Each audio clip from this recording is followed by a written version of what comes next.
एक और बड़ी खबर सामने आ रही है। इटली की प्रधानमंत्री जॉर्जिया मेलोनी ने इस्लाम पर बहुत बड़ा बयान दिया है। उन्होंने कहा है कि इस्लाम की यूरोप में कोई जगह नहीं है। उनका कहना था कि संस्कृति और यूरोप का कल्चर आपस में मेल नहीं खाता, ऐसे में ये दोनों परस्पर विरोधी हैं। मेलोनी ने कहा कि इटली में इस्लाम के सांस्कृतिक केंद्रों को सऊदी अरब की ओर से फंडिंग की जा रही है, जहां शरिया कानून लागू है। यूरोप में जो इस्लामीकरण की प्रक्रिया चलाने की कोशिश की जा रही है वो यूरोपीय सभ्यता के मूल्यों से बहुत दूर है। ऐसे में मुसलमान यूरोप से दूर ही रहें। इटली पीएम ने इस्लामी सभ्यता के यूरोप से दूर रहने को ही बेहतर बताते हुए कहा कि यूरोपीय सभ्यता के मूल्यों और इस्लामी मूल्यों के बीच सामंजस्य नहीं है। जॉर्जिया मेलोनी का ये बयान ब्रिटिश प्रधानमंत्री ऋषि सुनक के उस बयान के बाद आया है जिसमें उन्होंने यूरोप के कल्चर को अवैध प्रवासियों से खतरा होने की बात कही। दरअसल ब्रिटेन के प्रधानमंत्री ऋषि सुनक ने अपने हालिया इटली दौरे पर कहा था कि अवैध प्रवासियों की बढ़ती संख्या से यूरोप का समाज अस्थिर हो जाएगा। ऐसे में यूरोपीय देशों को अपने कानूनों को अपडेट करने और अंतर्राष्ट्रीय स्तर पर बातचीत की जरूरत है, जिससे अवैध प्रवासियों की समस्या और यूरोप को प्रभावित होने से बचाया जा सके। ऋषि सुनक के बाद अब जॉर्जिया मेलोनी ने इस्लाम और मुसलमानों के यूरोप आने को लेकर यह बयान दिया है, जिससे पहले भी जॉर्जिया मेलोनी एक बयान में मुसलमानों को इटली के लिए खतरा बता चुकी हैं। और ये सारी बातें वहां से आती हैं। जॉर्जिया मेलोनी की बात अगर कहें, जॉर्जिया मेलोनी ने क्या कहा पहले आपको बता देते हैं। यूरोप में इस्लाम के लिए कोई जगह नहीं है, ये उन्होंने कहा। फिर उन्होंने कहा कि इस्लामी संस्कृति और हमारी सभ्यता के बीच समानता नहीं है, सामंजस्य नहीं है। इटली में इस्लामी सांस्कृतिक केंद्रों को सऊदी अरब फंड देता है। यूरोप में इस्लामीकरण की एक प्रक्रिया चल रही है, फंडामेंटलिज्म की, इस्लामीकरण की एक प्रक्रिया चल रही है जो खतरा है। आलोक बंसल जी इस वक्त हमारे साथ हैं। आलोक बंसल जी, ये एक ट्रेंड है जिसको कि अब कई सारे यूरोपीय देशों के नेता मानने को तैयार हैं, पहले मानने को तैयार नहीं थे।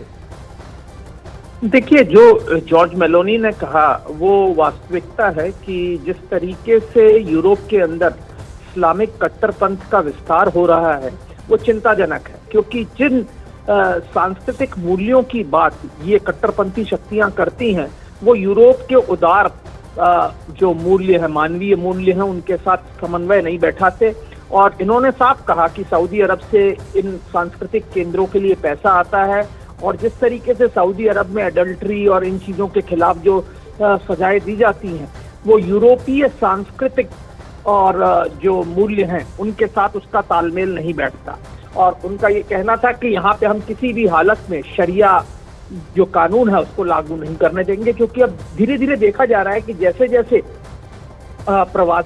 इस्लामिक प्रवासियों की संख्या बढ़ रही है यूरोप में, कई जगह लोग शरिया की डिमांड कर रहे हैं, कई जगह लोग अपने जो इस्लामिक पहनावा है उसकी मांग कर रहे हैं, उसको इंफोर्स कर रहे हैं। हमने देखा कुछ समय पहले फ्रांस में कैसे इसका एक पैटर्न है जिस पर आप भी काफी लिख चुके हैं और कई सारे एक्सपर्ट्स ने इस पर बात भी कही है, तो थोड़ा मैं आपसे इससे जानना चाहूंगा। कहा यह जाता है कि जब इस्लामिक देशों में वहां पर युद्ध होता है तो अन्य इस्लामिक देश अपने अपने दरवाजे बंद कर देते हैं और उन्हें यूरोप और दूसरे देशों में भेज देते हैं बतौर माइग्रेंट्स, लेकिन यही देश उन्हें फिर फंडिंग करते हैं कि वो अपनी जड़ें वहां जमा दें।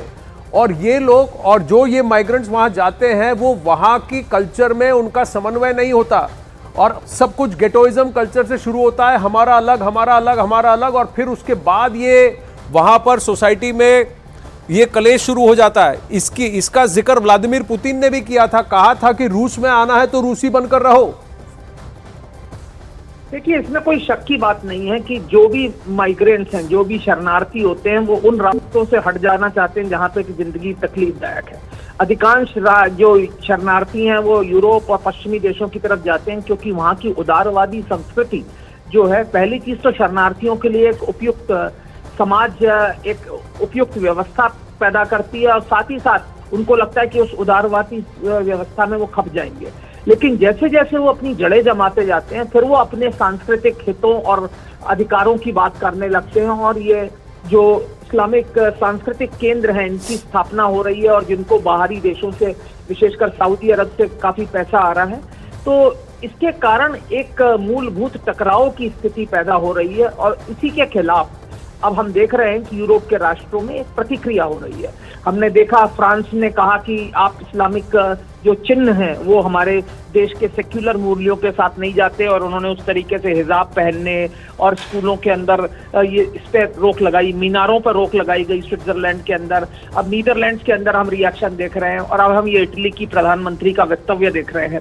और इस वक्तव्य को हमें थोड़ा कुछ हद तक जो पुरानी ब्रिटेन की जो होम सेक्रेटरी थी उनके वक्तव्य के साथ भी जोड़कर देखना चाहिए और ये समझना चाहिए कि यूरोप के अंदर अब पूरी तरह से एक प्रतिक्रिया आ रही है, क्योंकि एक ऐसा बड़ा तबका वहां पे आ गया है जो आया तो शरणार्थी बनकर और अब अपने हकों और अधिकारों की बात करता है, और वो अपनी संस्कृति कुछ हद तक यूरोप के लोगों पर थोपने की कोशिश कर रहा है और इसके खिलाफ जो है एक रिएक्शन हो रहा है। जी धन्यवाद आलोक बंसल जी। संदीप बोल भी हमारे साथ है। संदीप, सबसे बड़ी बात कि जॉर्जिया मेलोनी, ऋषि सुनक और धीरे धीरे कई सारे यूरोपीय देशों को भी अब इसके बारे में समझ में आ रही है। जो देश पूरी तरह से कम्युनिस्ट या लेफ्ट हुआ करते थे जैसे स्वीडन, उनको भी इसका खामियाजा दिख रहा है। जिन्होंने कहा था कि दरवाजे खोल दो, सबको आने दो, ग्रीस भी भुगत चुका है। कई सारे ऐसे देश हैं जो अब ये समझ रहे हैं कि जब आप शरणार्थियों को जगह देना शुरू करते हैं, वो जगह घेरना शुरू करते हैं, वो दूध में चीनी की जगह नहीं, दूध में कंकड़ बन गए। बिल्कुल, देखिए ये कोई पहली बार नहीं है कि इस तरीके के बयान आए हों, लेकिन अब चूंकि अगर हम लोग 2015 की बात करें, 2015 में तो बाकायदा वहाँ पे एक बड़ा अटैक जो था आईएस का वो भी फाइल किया गया था। किस तरीके से वो वहाँ पे अपनी जड़ें जमा रहे हैं और जिस तरीके से वहाँ के प्रधानमंत्री ने ये बातें कही हैं, उससे एक बात तो साफ है कि वो एक्सपेंशन नहीं चाहते हैं। वो उनके देश में किसी भी तरीके का कोई ऐसा एक्सपेंशन नहीं चाहते हैं। शरिया कानून की बात करें, शरिया कानून में कई सारे ऐसे क्लॉजेज हैं, कई सारे ऐसे बिंदु हैं जो कि उस तरीके के सेक्युलर इन्वायरमेंट को सपोर्ट नहीं करते हैं। लिहाजा वहाँ इन्फ्लुएंसर जो हैं, जो कि लगातार इंटरनेट का इस्तेमाल करके, बेजा इस्तेमाल करके इस तरीके की भावनाओं को बढ़ाने की कोशिश करते हैं, उन पे भी जो है जॉर्जिया बरसी है। तो एक बात तो साफ है कि उन्होंने अपना पक्ष साफ कर दिया है कि यहाँ पे शरिया प्रश्न यही है कि ओआईसी यानी इस्लामिक मुल्कों का संगठन 56 देशों का है, तो जब अगर 5-6 देशों में तकलीफ होती है तो ये बाकी देश अपने दरवाजे क्यों नहीं खोलते हैं और फिर इनको दूसरे देशों में क्यों भेजते हैं और कहते हैं हम तुम्हें पैसा देंगे कि वहां जाकर अपनी जड़ें मजबूत करो। ये कई सारे नेता, कई सारे देश इसको देख रहे हैं और कह रहे हैं कि एक बहुत बड़ा इशू खड़ा हो सकता है इसकी वजह से, और ये यूरोप के डीएनए के खिलाफ है, ऐसा जॉर्जिया मेलोनी ने भी अब कह दिया है।